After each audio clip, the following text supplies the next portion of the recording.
Hey, everybody. Thank you for tuning in tonight for a very special episode. We are going to be talking with Greg Bakun here from Minnesota GhostBox, and we're going to bring him in here for our tour tonight.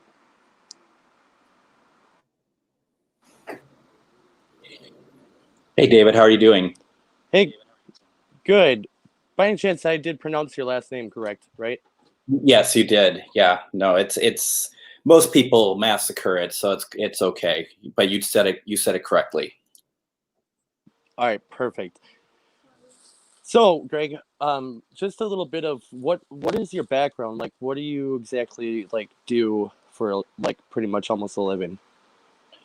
Well, for a living, beyond the paranormal stuff, I am a producer at an advertising agency, a post-production producer. So, if you see commercials for like Subaru, we make those commercials. I don't make them directly myself, but it's a great way of pointing out the kind of the agency that does the work. But I'm what they call a post-production producer. So all the stuff that regards projects that need video editing and stuff like that. I manage a lot of that stuff. Oh, so that's actually kind of fun. So you're kind of like you're like commercials for them. Yeah, we do a lot of commercial material. We do a lot of long form stuff. We do just it's a fun thing because it's a very creative atmosphere.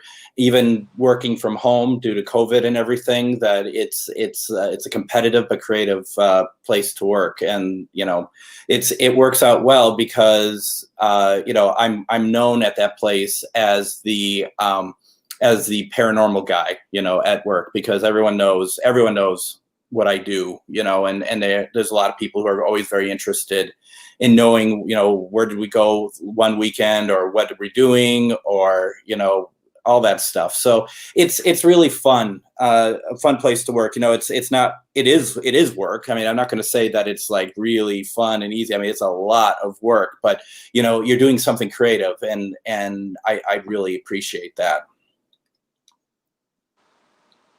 Oh yeah, definitely. Anytime, I had a little production content, a little something just went down for a little bit. So I did catch a little bit of what you were talking about, but some of it I did miss. Hmm. Of what I was just saying. Yeah, the internet Oh, kind of gave me that spinning it's wheel of death kind of thing. that as it does. It's Halloween after all, so it's a lot of like scary moments and death. No, just saying that it's a very creative place, and I'm very lucky to work there. So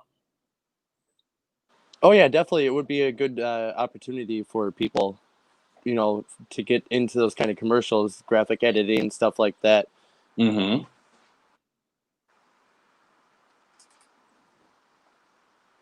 Help me with pronunciation with her name, if you don't mind. it's on a like on a chair on a. On Ane. Oh, Ane. All right. Sorry about that, Ane. She looks like she's a big fan of yours. She is like I work with a lot of mediums and tarot card readers and stuff, but she is by far, for in my experience, the best that I've run into. That she has amazing skills and gifts that I just find it really fun to there's a lot of people out there who kind of insert themselves into the narrative, so to speak, I feel like. But someone like Ane, she's just very truthful and very positive when it comes to her skills and gifts. So you know I absolutely enjoy working with her on a lot of that stuff, because you just feel like you're getting the real deal all the time. So yeah. Yep. It looks like Brach, Brock. Ghost Afterlife TV. Oh, Brock. Yeah. Yeah, sorry. His is another name, one of those names that kind of gets you a little bit. hmm Actually, he no did Brock. just create our logo for us, our brand new logo that just came out. I saw it. I saw it. It's really good. But then again, everything that he does is pretty. pretty talented, pretty amazing. And, you know, I've been seeing, like, for example, he'd been posting stuff of some of the work he's been doing for like Capitol Records and stuff. And it's been just like, Yes. and I've known him for a long time. So all I've been seeing is just this kind of growth in his skills, but also in the respect from the community of people who are just like wanting to work with him. So yeah, absolutely. It's been, I mean, it's just really cool to see. And the thing is too, that he'll do the designs like for very, very reasonable price. And, you know, it's just fair. That's the type of people I like to surround myself with, to be very honest, when I do either paranormal work or just friends in general. Exactly. That's, we actually were talking with Short Bus Paranormal, and I saw the design that they have for their logo. I was like, I should think about doing something like that, because mine looked a little more, the one I designed, the original one, looked a little bit too animated. So I thought time to get a different design out there. And that's what I made it limited edition. Like, it's not going to be there anymore. So it will be coming down here soon after I get these shirts sold. So if anybody wants a shirt tonight, just, drop in the comments below. We have some limited edition t-shirts. Crystal is actually on with us tonight. Hi, Crystal. She's actually helping us with the Calumet Inn meet and greet on October 30th and 31st. So very cool. So with the paranormal side, what is it? I've seen some of your guys' your episodes. Now I've seen that you actually picked up a radio show too now on the actual radio.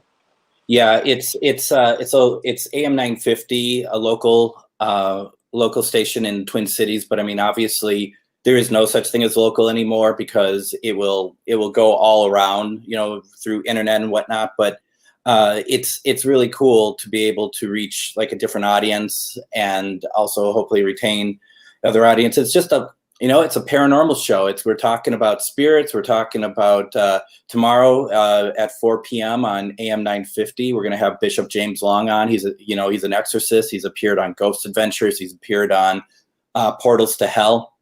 And he works in the realm of demonology. And we're going to start off, with a very light subject of demonology for the first show. But, I'm also going to be talking UFOs. I'm talking Bigfoot. I'm talking metaphysical. We're going to have Anne on the show doing one-question readings. We're going to have discussions about moon phases and stuff like that. So it's really going to encompass a lot of areas, which that to me it's kind of like a local version of Coast to Coast. Or if you ever seen that old show from the 1970s, In Search of, with Leonard Nimoy, it's that idea of talking of all these different areas of these really cool subjects, and tipping your toe into them. And the more the audience grows and the more we're doing it, the more in depth those conversations can begin. I plan on bringing on somebody named Erica Lukes, who appears in a lot of UFO programs, and she's a friend of mine. And we're going to do a ufology 101 to start people off with, because these are new concepts for a lot of people who are not into it, like you and I are, the people watching your show.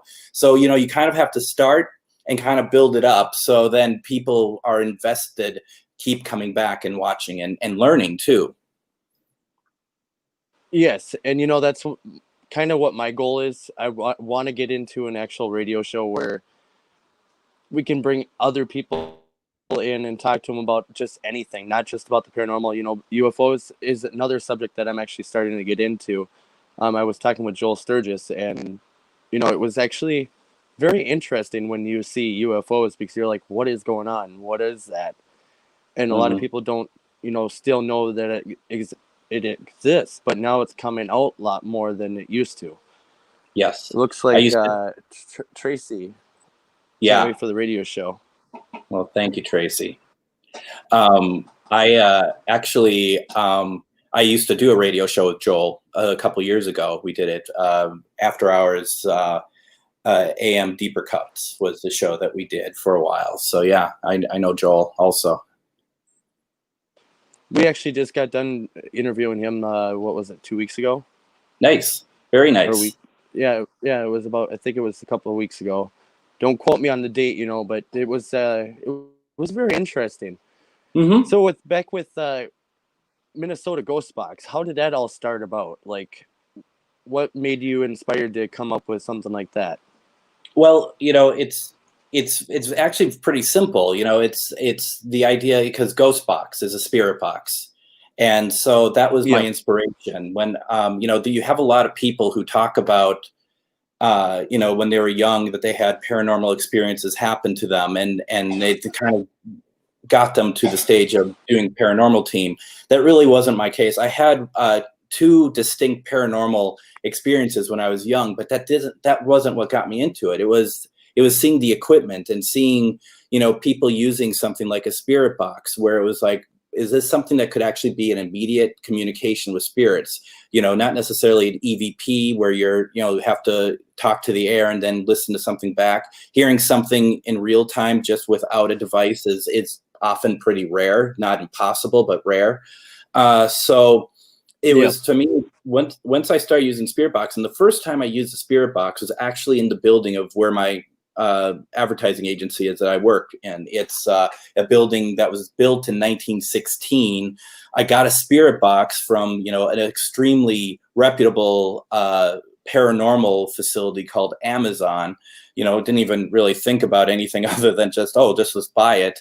And it's actually literally this one that I have right here, the same one. And we went downstairs and we started using it, and right away words were coming through, and they weren't just words, they were answering our question. And it just inspired me that this is a really cool way of doing it. And soon after that, I met like-minded people who we decided that we wanted to try to do a team and get something together. And from there, we realized immediately that it's not just about the equipment. It's also about, you actually own the best piece of paranormal equipment, and it's always with you, and it's your body. And from there, started to decide what the profile is for being an investigator. What kind of paranormal investigation do I want to do? What do I want to be known for doing paranormal investigations? And that, to me, was not being like, oh, I want to go somewhere scary and get myself freaked out, and I have done that plenty of times. But I decided my legacy in the paranormal was to help people, was to go and not necessarily just do home investigations where we're crossing over people, but like when I do my paranormal warehouse spirit box sessions, and we're trying to cross people over, or just making sure that people are respectful in the investigations, or if we're doing, because we do Parafriends events and we do events, and that people need to be respectful of everything, and being respectful of not only the process, but of the spirits and everything else. So that became what I wanted to be known for in the field, was to make sure that it was respectful. And, the one thing I came up with right away when I came up with Minnesota GhostBox was this isn't their story, this is our story, because it's all connected, but it's not about us, it's about them. Yep. It's actually, you're right. It's actually about them, because it's like last night I was talking to Sue from Short Bus Paranormal, and it's all about the respect and not provoking them. Like some of these ghost adventures, not ghost adventures, sorry. Some of these other ghost paranormal teams actually, go in and provoke some of these spirits. And when another team comes in, it actually intentionally hurts them, because they're still angered from the last team that was in that particular place. It's no different than if someone came into my house right now and started screaming at me, just because. Exactly. And I find that there's not a lot, but there's enough people who I feel like that are, they think that they could be macho by screaming at the air, because they don't think that anything can happen to them. And it's fun to see when they're wrong about that. I just remember one of my first public investigations I took part in, just as somebody who was just part of the event. I mean, I was Minnesota GhostBox at that point, but it was a bunch of new people, and I was in a group with somebody, and we were at this old abandoned hospital. It was hardly anything left of it. It didn't even look like a building, to be honest, over in Faribault. And we are turning on our equipment. There was a group, and somebody just started asking, "Do you want to talk to me? Do you want to talk to me?" First of all, it's like almost like a poor man's Robert De Niro, but also it was like, no one wants to talk to you. Why do you think people want to talk to you? You don't even know these people. You know, that's not the way you start. And it's all about, you know, the respect that when you're asking for spirit communication.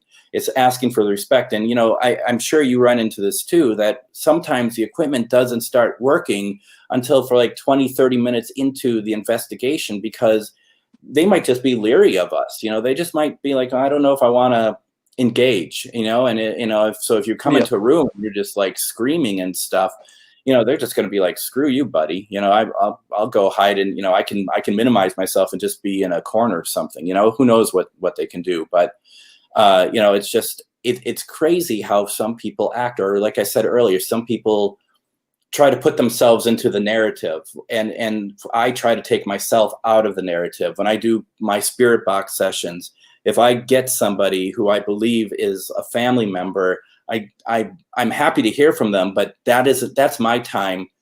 That's separate from the time I'm trying to help people. You know what I mean? It's like my goal is to help people, not turn it into something like, oh, a relative is coming through for me. It's great, and I'm not going to turn it away.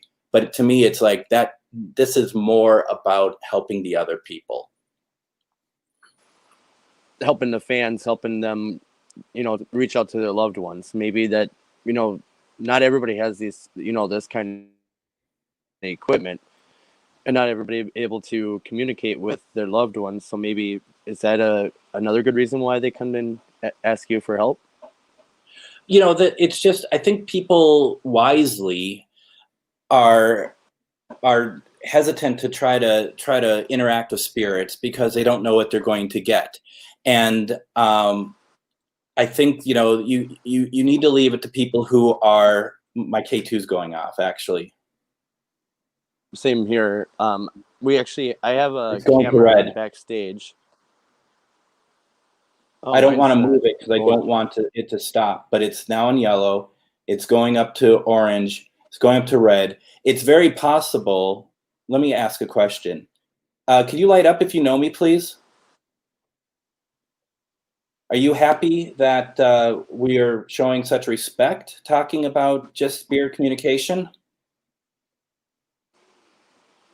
It's almost, oh, yep, you light up. Thank you very much. All right. Ooh, I got the chills. I don't want to move it. And so people might be like, well, it's BS then. No, I just don't want to move it while it's lighting up. There is nothing around it that's electronic. So is yours lighting up? Exactly. It was going to a little bit of yellow, and then it stopped. Like right when you were talking, it was answering, like pretty much answering your questions. You know, and that's just it. I can't tell you how many times I've run into stuff like this where this is where, and having Spirit Box on also, when they interact, and it's because they don't always get that respect. And was it Crystal there that said they need to be treated just like if they were still physically here? You couldn't be. That's exactly what it is. You know, like I said earlier, it's like someone coming into my house and starts screaming at me that I don't know because they want to try to act all macho. You know, that's why you always have to do the please and thank yous and just, you know, be very careful of, you know, how you're asking the questions, because you never know who you're going to get into. And it's just polite. You know, it's just the right thing to do. And, you know, it's actually how most people were taught back in the day too. You know, everybody was more polite, respectful, and now it's like today's generation, it's completely the opposite way around. I would be careful with that, only because I'm hoping that that's not entirely true. I certainly know that there's a lot of people who have kind of followed like the Ghost Adventures model, so to speak. You know, the provoking. I just am hoping that you know, that I've generally, in Minnesota at least, have found that that the paranormal teams are pretty good about being careful, and about even the ones that I don't really work with, that I've met with and stuff, and they're all just like, respect is always at the top of their list. And it's pretty, as a community, I find that if they find people who aren't following that silent decree, that they're kind of not included and stuff, they're just kind of ignored, and it's Minnesota seems to be a really good spot for respectful paranormal investigators and respectful teams also. Yep, I did run into quite a few. I've been actually talking to a couple people that, that are in Minnesota area, and right away what they say is honesty and respect. Once they walk into these places, they automatically give respect, total respect, that we understand it's your territory, it's your house, or whatever building they're in. It's your play field. We're just here to, communicate with you. We want to understand more about the other side, pretty much. That's pretty much what every paranormal investigator is out there usually trying to do, is trying to understand more of the other side of the afterlife. It's interesting because, and you're right, a lot of them do. What I find myself doing, there's a lot of paranormal investigators will walk into a building and they'll be like, I want to see if I can get evidence of a spirit. When I walk into a building, I'm kind of like, I know spirits are here. I can feel them. I can sense them. I just want to see what I can do to help them. To me, it's a slightly different take on things, because there's so many people who are like, I just want to get answers about the afterlife. And that's a very personal question. It's a very personal thing. And that's why I respect people who do that. For myself, though, I believe, fully that I am talking to relatives. I'm talking to friends. I'm reaching people who watch my spirit box sessions, and they want Aunt Gladys to come through. And we're doing that. One of my favorite things to do is working with someone like Ane, where we do events together. And she's crazy smart when it comes to the gifts that she has. And so if I'm lucky, and I didn't turn on my obelisk yet, if I'm lucky, the machines, the devices will validate. And that's the thing. Exactly. That's the fun thing about it. But my point is, I need to help, and my favorite thing I do when I do these sessions is, like, at the end of my live Facebook feeds, I'll see if we can cross over spirits, because there's a lot of them who don't cross over for various reasons. Whoa, K2 just went up to yellow. You agree with me, don't you? Yes, went to red. Very nice. Thank you. If I hold you up, will you light up? Will you light up for me, please? Come on. You were so good to me. Can you do it again, please? I learned that sometimes they get a little camera shy. I feel like, you run into situations where they don't want to be exploited, They don't want to be exploited, and it's fair, it's a fair thing to do. I don't like to generally do that either, but it's a fair thing to be able to say, yeah, you know what, we're just lucky that we got the lights on at all. I just wanted to kind of be like, I wish normally when I do my feeds, I have a second camera going that showcases like my equipment, some of the equipment that I use. I mean, I have too much equipment to put on a table, but see if like a flashlight goes off, or I have the REM pod. This is me, but I have a REM pod over here too. So if that goes off, that'd be pretty awesome. Hint, hint. That would be. Actually, yeah, that would be. Oh, and Crystal says, Greg, do you have any abilities such as being an empath or, clairvoyant, etc.? Yes, I am. I am intuitive. One of the things that I really pick up on is smells. Like I can, like, yep. When my dad passed away, went to see my mom and my sister, and it was like 2 a.m, and I went to my work to grab my laptop because I knew I wasn't going to be there for a while, and I was hit with something, a smell in the parking lot, actually. And right away it was like, that's you, Dad. And that smell, which isn't a bad one, it was like, that's you, was with me for about right up until, which I think was a week and a half or something. Tracy would be able to say, that the funeral happened. And after that, it greatly diminished the amount of times that smell came through. And I'm always picking up something that isn't, like, that shouldn't be there, like cologne in a house that no one wears cologne, or recently, even just this morning, the smell of flowers in my house, and that's the thing that you always have to, like, keep in mind, is like, what do those smells mean? Because they're telling you something. They're telling you, like, flowers basically means everything's going to be all right. If you're stressing about something and you're smelling flowers, it's a reassurance. It's like, relax, it's going to be okay. Doesn't necessarily mean it's going to work out your way, but it's all going to be okay. Ovilus just said clean.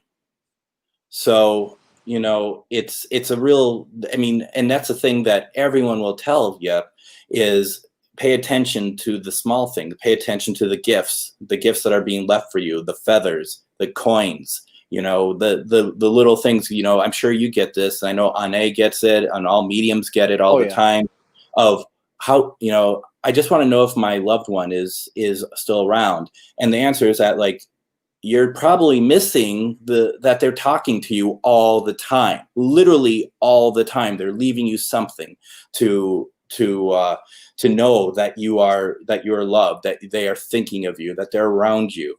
And it's one of those weird things that people just, I think they're just like, we need to get, some real sort of hard evidence. Like, I need to see a full-bodied apparition come in. And I always say, just trust the feelings that you're getting. Trust what you're feeling, and you're going to find that they're going to respond to you. And I think if people look for something, and like a flashlight turns on when you're talking to them, and someone might just be like, oh, that's because that the rubber in the flashlight is actually flexing, and because of it being on in the heat. Could be, absolutely. I like to believe that there was a message for you, and that you should take that beauty of the message. And I know that not everyone thinks that way, but I just much rather know that someone's there looking out for me, or someone's looking out for you, and that they're giving you peace of mind. Exactly. Greg has a very respectful and unique way of doing his investigations, and he is very intuitive. Ane says. Yeah, it's just because you gotta, like you do, I'm sure, you gotta read the room, right? You gotta read what's happening, and not create your own narrative. And I've been using that word a lot tonight, but I think it's very important that people, some people start to create stories and stuff, and it's just like, what is it that's really happening here?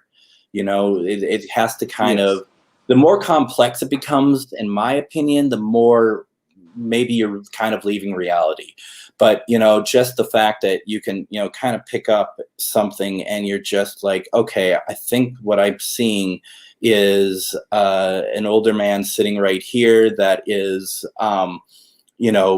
he's just watching, he's just enjoying the moment. There isn't a story to him. It's just that he's here, something like that. And it doesn't necessarily mean that it's, John Wilkes Booth. A lot of people always put a celebrity to it and stuff. So, like, no, it's just a gentleman who had passed, and he's just happy that he's being acknowledged.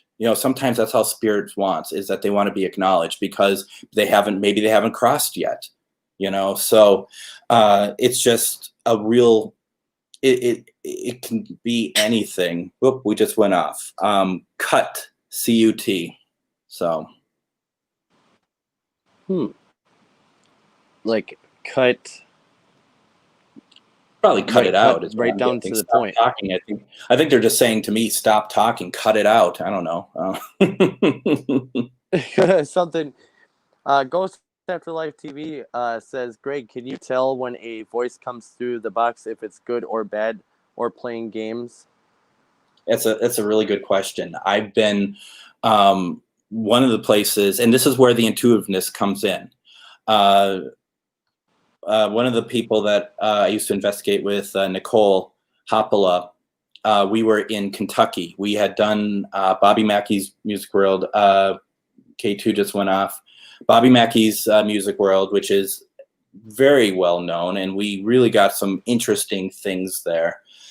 But then we went to this what you call them, the secret temples and stuff. I'm just blanking on what they're called. But they have Masons, Freemasons. They had an old lodge that was derelict, and that we got permission to go in there by a woman named Wanda Kay, who used to work at Bobby Mackey's, and she was known for quite some time for being a spirit and intuitive woman, and she died shortly after we were in Kentucky. But we were there, and we were being played with the entire night in a lot of ways. And we started getting, in one of the rooms, we started getting both flashlight, K2, and spirit box were trying to tell us that we were talking to a little girl.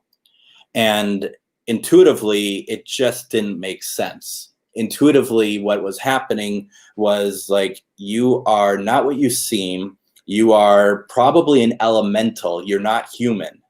And, I don't want to jump to you're a demon, because I don't think that's the case either. But you didn't mean well. You didn't mean us good intention. And I picked up on that. And it's interesting because when you ask questions like that to these spirits, they answer you pretty right. So it's like, you're not a little girl, are you? And it just everything starts going crazy. Like, nope, you're right. You're right. We're not. And it's like, wow. Okay, that's kind of creepy, because you really have to be on your guard in some places, because you are not you're not dealing with honesty. You're always looking at something that's trying to, in some of these places, try to kind of mess with you and screw you up, and get attached to you too, some cases. Actually, it's kind of funny that you brought it up. I actually just got done with Short Bus Paranormal. I was actually watching their live, and I was picking up on a spirit at the place. I don't know how, but I'm from my home, and they were in Iowa, so it's kind of interesting how I was able to pick it up from all the way from home. But there was a spirit that wanted Sue just by herself to come up to, I think it was room 13. Bro, room 13 had a bathtub in it. So I think I was kind of played, like, mischievously. Like, they thought they were going to be, like, really nice, and then they turned out to be something hiding behind a curtain that wasn't. Mm-hmm. So I think that, there is possibilities that they do make you believe that they're nice, but in reality, they're not a very, very nice spirit. Who was killed in the bathtub?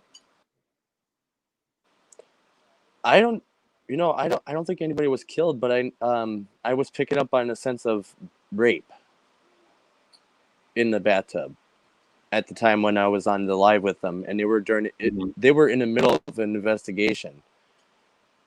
Interesting. So it was kind of just, it was just weird how it all played out. Mm-hmm. But Crystal says that she's exactly the same way. Like, she's very empathetic. I can't say it right. Sorry, guys. Can be very overwhelming at times. That's when I need to ground myself. Yes, it does get overwhelming sometimes, and it does kind of, it makes you have emotions that you never knew about. Yeah, I mean, that's just it. I mean, and I would say too, for anyone who's not even who do not believe that they're intuitive, which I think everyone to a certain extent is, when you're going into a situation where you're going to be, even if you're just a bystander at an event for the paranormal, you really should, ground yourself, protect yourself, like, for example, you have K2 going off on A, always, tells everyone, make sure that you have like your salt with you. This is just a tiny one, but just something of protection with you at all times, because you just never know what's going to happen. And I've seen it, I've felt it, and I'm sure like Crystal's felt it, Anae's felt it, just something kind of taking you over that you just immediately know is foreign to your makeup.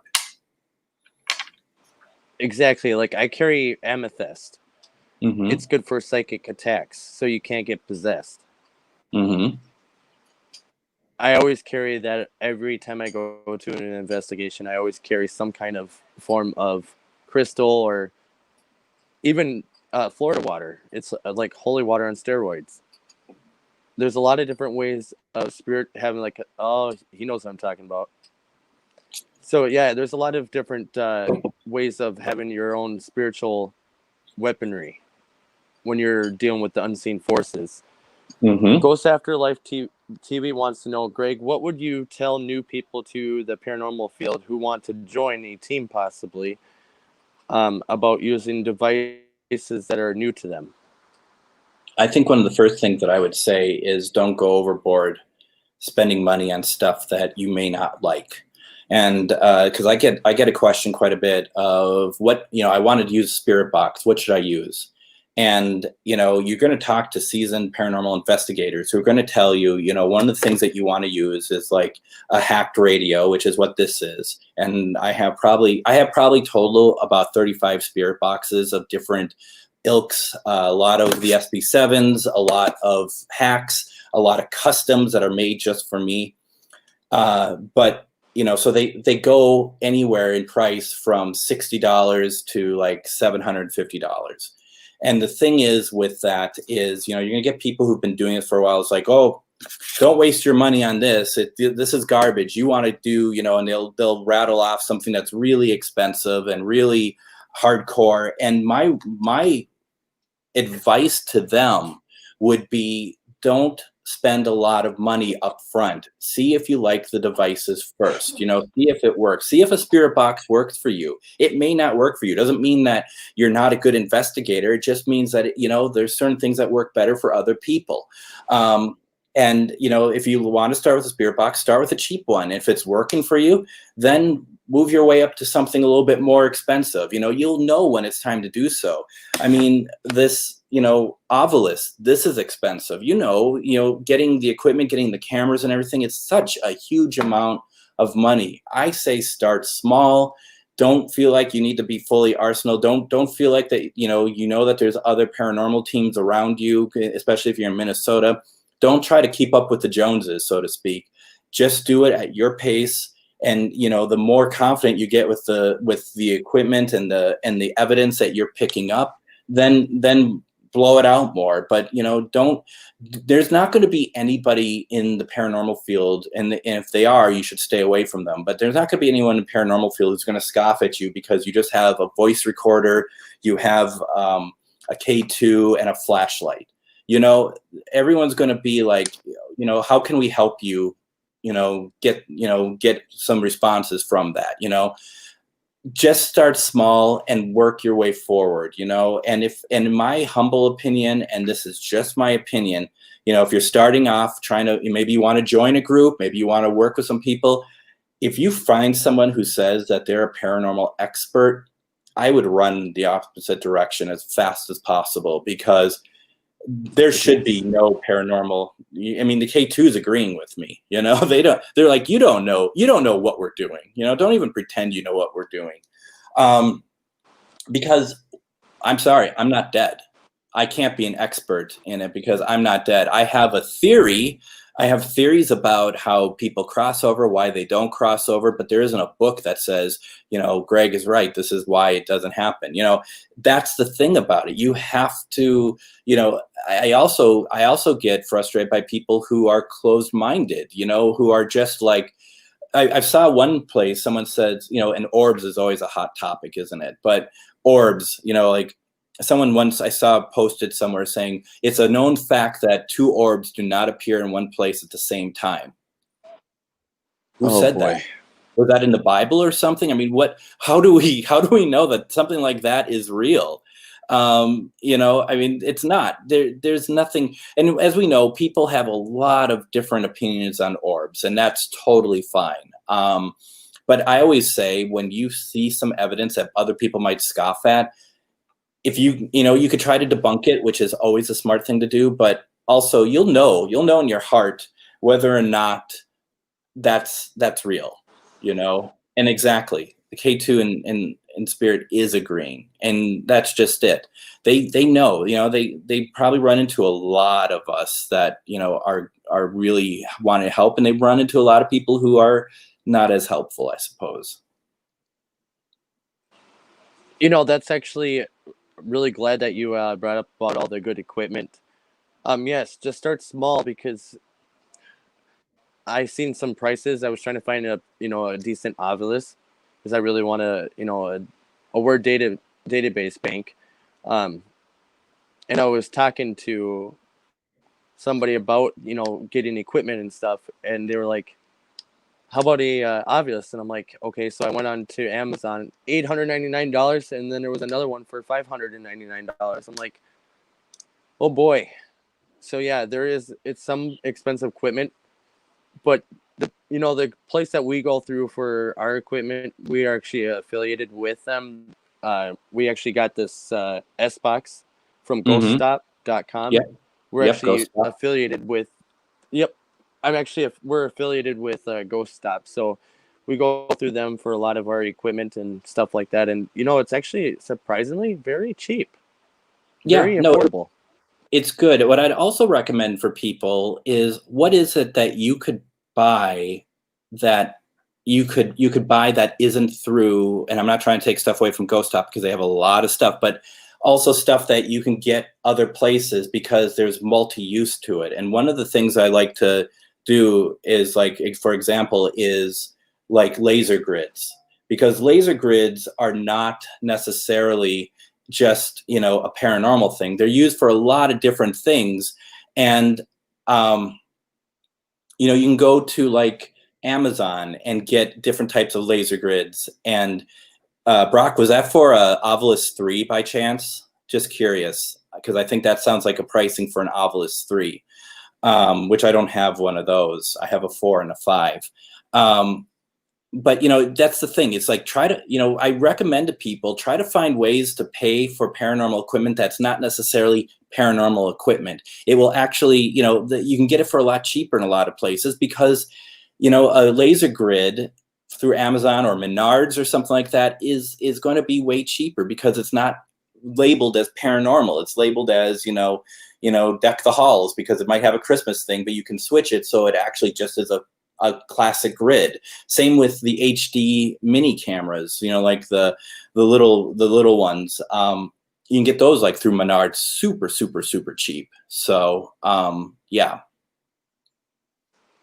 And Brock says, yes, it is the Obvious 3, which I actually seen one today, and they're really expensive for half the stuff that you want.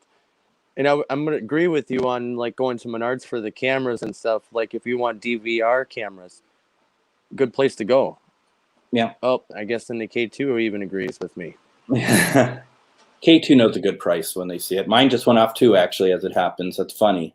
Are you the same spirit that's making the other one go off? Yep, it says it is. Can you make that one go off for us again then, please? The one over on David's side. Thank you very much. I appreciate it.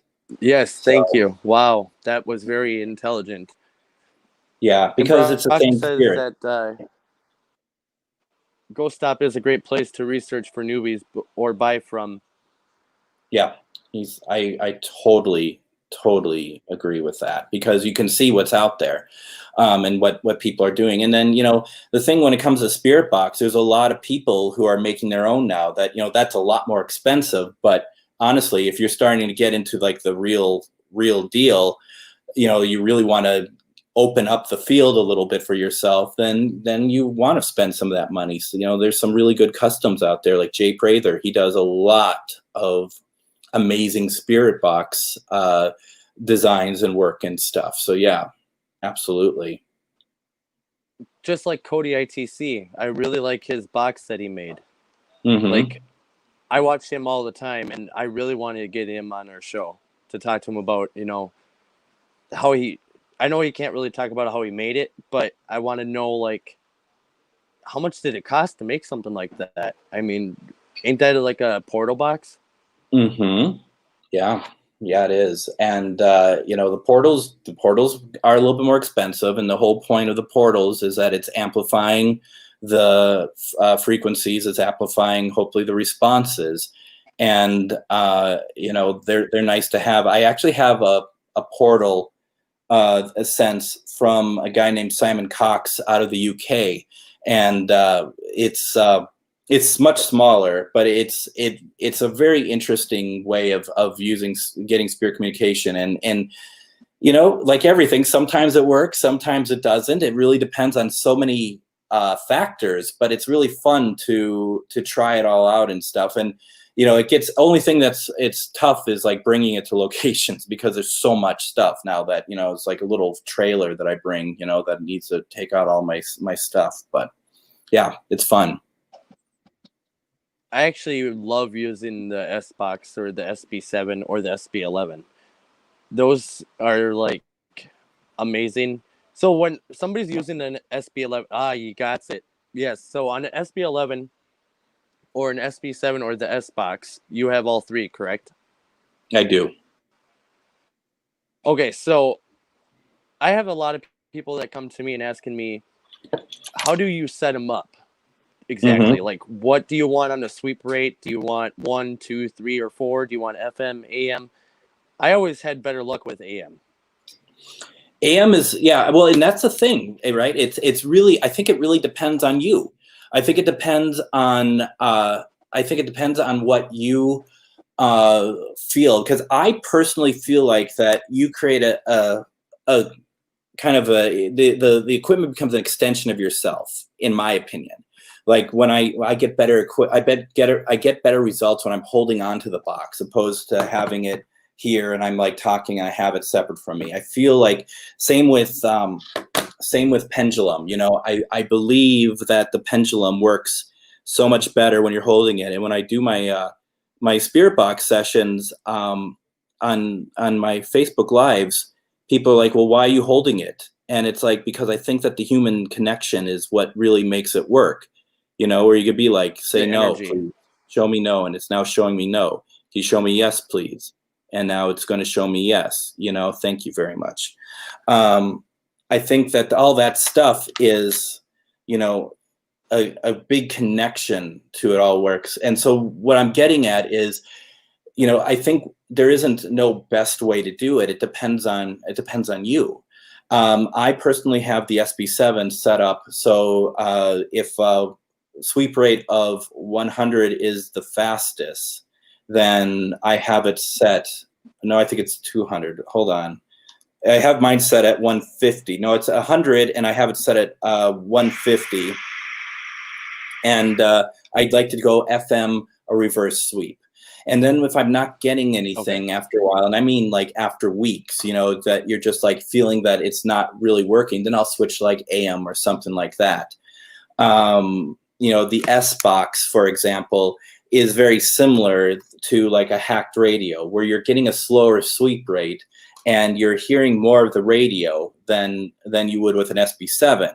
But the thing, in my opinion, is that sometimes I feel like spirit wants you to hear, like they'll get you to a part of a radio, something being said on the radio that's relevant to what you're asking.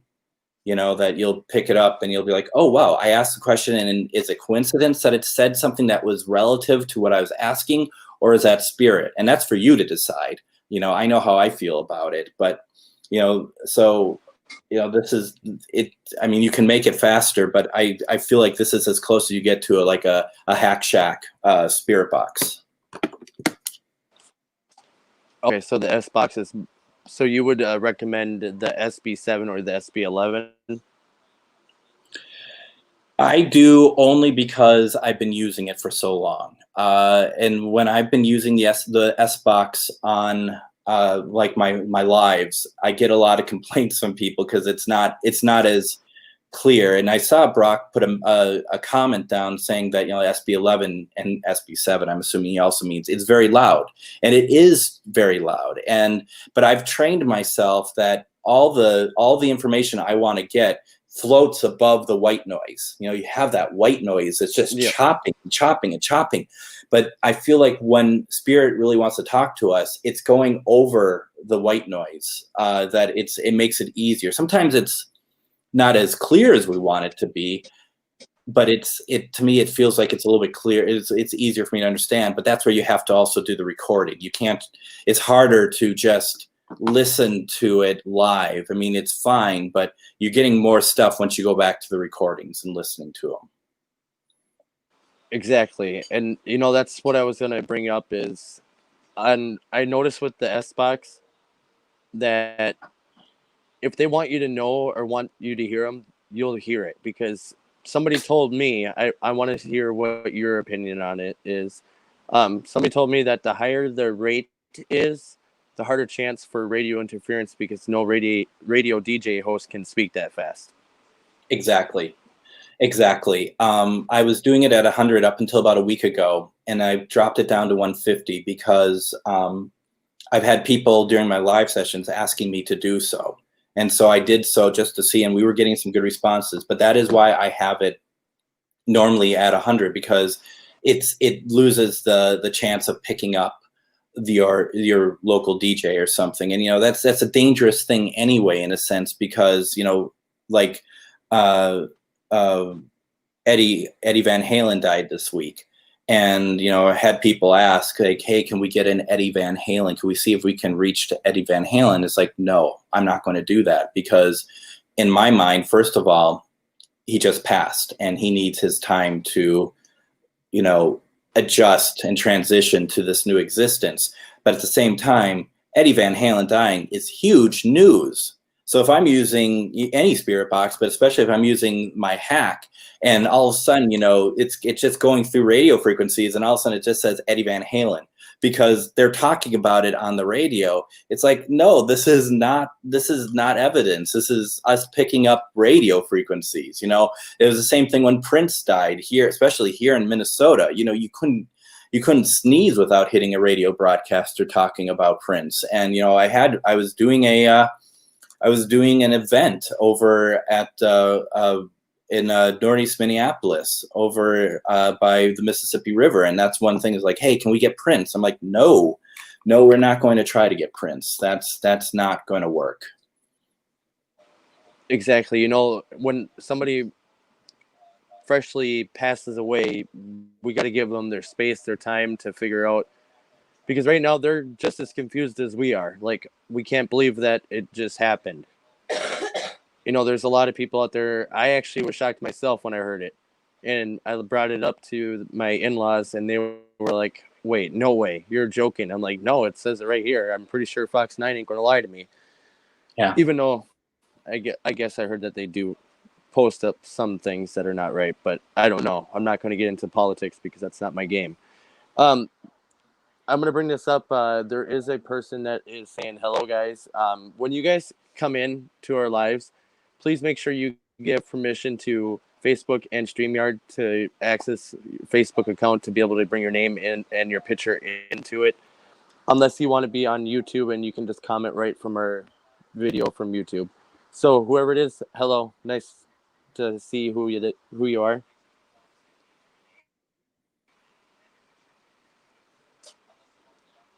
So for the little bit of time that we have, it is about almost less than 5 minutes. Do you want me to do a like spirit box, or would you like to do it on your end, considering you have usually if you want to do it ones than I do? If you want to do it, the problem is 5 minutes isn't really any time. You know what I mean? To kind of get people ready. because I do believe that we want to go through protection for people, and I would much rather kind of wait on that, if that's okay, or if you want to try it, that's fine. I just know that by the time, we may not get anything right away, because it is, it's a short amount of time. And sometimes, at least in my experience, it takes a little bit to kind of get them up and running.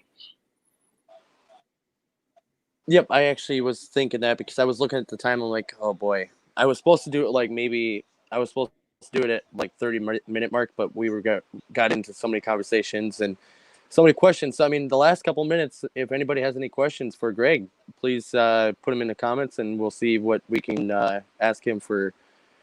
If you have any, questions you want to ask him about the paranormal world or what he does with his TV show, or not TV show, sorry, radio show, or just any questions you have, or in his broadcasting. If you have any questions, just put them in the comments and we'll bring them up.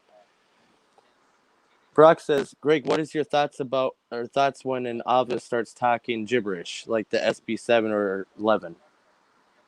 That's a really good question, because it is. I mean, you have to really, especially when it comes to the Ovilus, like it said tonight, it said a long, clean cut, and it's like, what does that mean? Does it mean anything? But I have been in situations where I've been to Deadwood, South Dakota, and we got on this Ovilus, actually.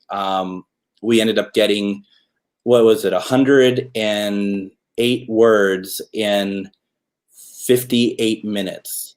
And they were all pertaining either religion or Native American. And it was like, oh, wow, that's pretty incredible, actually. And the night that my mom passed, it said, I had the Ovilus 5 for that, and it said something kind of saying that she was going to pass, but it is a long story behind it. I won't get into it. It was kind of confirmation that the pain was going to be over for her. And then in the middle of the night, I got the call that she had passed. So, it does say stuff. And those are the only two words it said that night. So I do believe that's what keeps me believing that this thing can be used as a piece of paranormal. Which my sister remembers. I was struggling to remember because I took a picture of it. And it said after being very angry that she hadn't been taken, because she was very ill for a week and not in, just out of it, just completely not really a human anymore, to be honest. Driving home from the hospital, I kind of just was yelling at the air, kind of like, why haven't you taken her? Why haven't you taken her? And then I turned on the Ovilus when I got home, and I just asked again, and I asked my dad, who had already passed, and those are the words that came through. I heard release, and she passed that night. So, it's kind of, it's all about, in a lot of ways, I think, what it means to you, because it maybe the gibberish to me doesn't mean gibberish to you. Maybe you're wondering about, cutting loose on something like a relationship or something, and then the Ovilus says cut, and it means nothing to me, but you're just like, I get it. I needed that. Thank you. It's who knows? And when it comes to Spirit Box, there's a lot of things that come through, but you know what I hear the most coming through Spirit Box? I hear two things. I hear hello. I hear hello all the time. Hello, hello, hello. I also hear the name Robert. Yeah.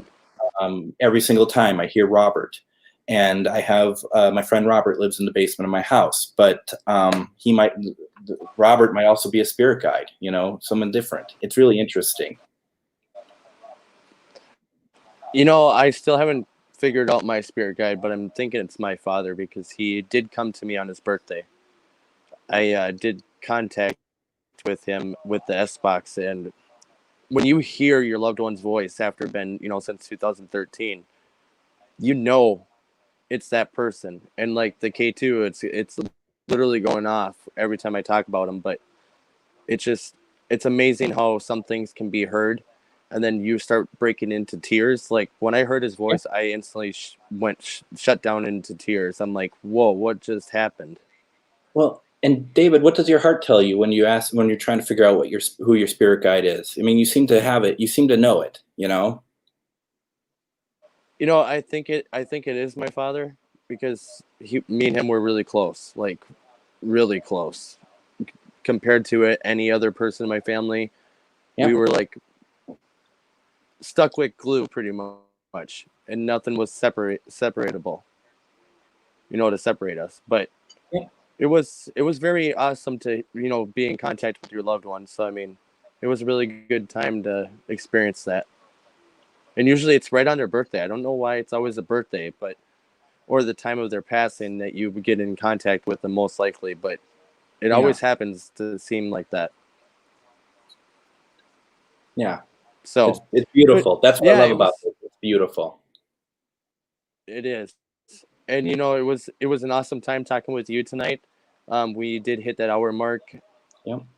So I am going to let everybody know. Thank you so much for coming out tonight. Thank you so much, Greg, for being here with us. We actually would like to set up something again to do maybe a live spirit box session. Bring Minnesota Ghost Box to the channel and have our viewers see what you do, or That check sounds out good. his videos. Go to Facebook and Minnesota Ghost Box on Facebook. You'll see him on there. He's usually on our page. We pop him up. So thank you so much for coming out with us tonight. Thank you for having me. Wonderful the rest of your night. You too. Yes, thank you so much. You have a wonderful night.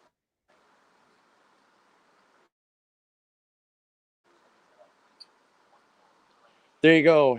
There you have it, guys. Thank you so much for tuning in tonight. We will see you next Saturday for another episode with Riverside, Iowa Paranormal.